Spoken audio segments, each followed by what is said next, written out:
Lockdown football, a time when the football world and the whole world in general was in chaos. None of us could leave our houses, people were getting sick, and overall everything was just different. But today we are here to talk about the football. And when I say things were weird, I mean things were weird. Let's get weird! Let's get weird! We had crazy score lines, random players playing out of their minds, and a lot of crazy moments. This is lockdown football. The first thing that comes to mind when you think of lockdown footy is this game right here. Dortmund versus Schalke. It was the first game that was played since the outbreak in March in any football league, and I'm not gonna lie, it seemed as though everyone and their moms was watching this game because there was nothing else to do, and no football for 2 months was driving people crazy. I feel like I'm going mad. And when this game was played, it was genuinely a breath of fresh air, because I would be lying if I said that I didn't think football was never gonna be played again, like ever. Yeah, I know it sounds dumb, but genuinely, things were that scary back when COVID was in its early days. But I'm glad I was wrong and that footy could return. We missed you, football, and it's great to have you back. Speaking of returning, the players returning to training with the most outrageous haircuts is still one of the most random and most hilarious things to ever happen in football. Some were looking good, the likes of Alisson and Firmino grew out their hair and didn't look too bad. And on the other hand, we have players like Mane and Aubameyang who looked rough to say the least. And even weirder than that was N'Golo Kante rocked up to training with hair. Like, bro, I didn't even think the man could grow hair. Who the fuck is that guy? Who the fuck is that?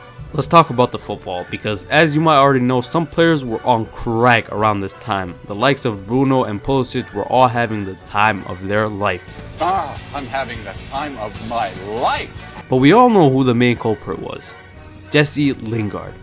Being on loan to West Ham from United, the man was looking to prove himself, scoring twice on his debut against Villa, and things just kept getting better from there for him. He was scoring goals and getting assists. Eventually, he ended the season with 13 goals and assists in 16 games. That's just mind-boggling. And the most memorable goal of all came against Wolves, where he scored potentially the best goal of lockdown football. Actually, no, that title goes to Reece James for this banger right here.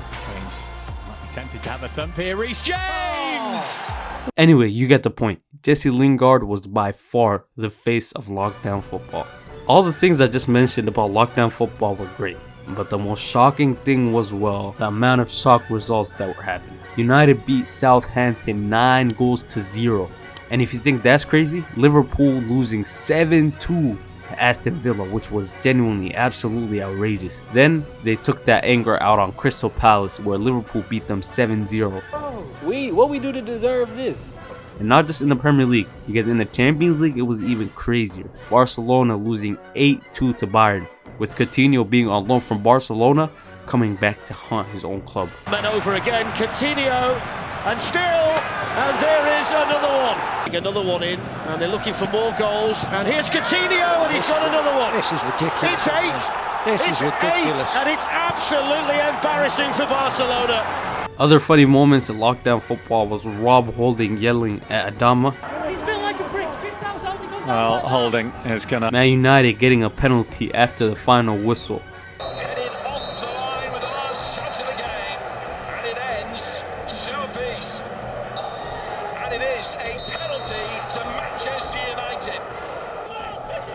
Make it 18, make it 3 points to Manchester. And this was the height of the Bruno Fernandes allegations, so that did not help his case one bit. Man, lockdown football was special. None of it felt real. But man, it was such a good time looking back at it now. Yeah, let me know down in the comments your favorite moment from lockdown footy. And with that being said, thanks for watching. Make sure to subscribe, because best believe we are here to take over.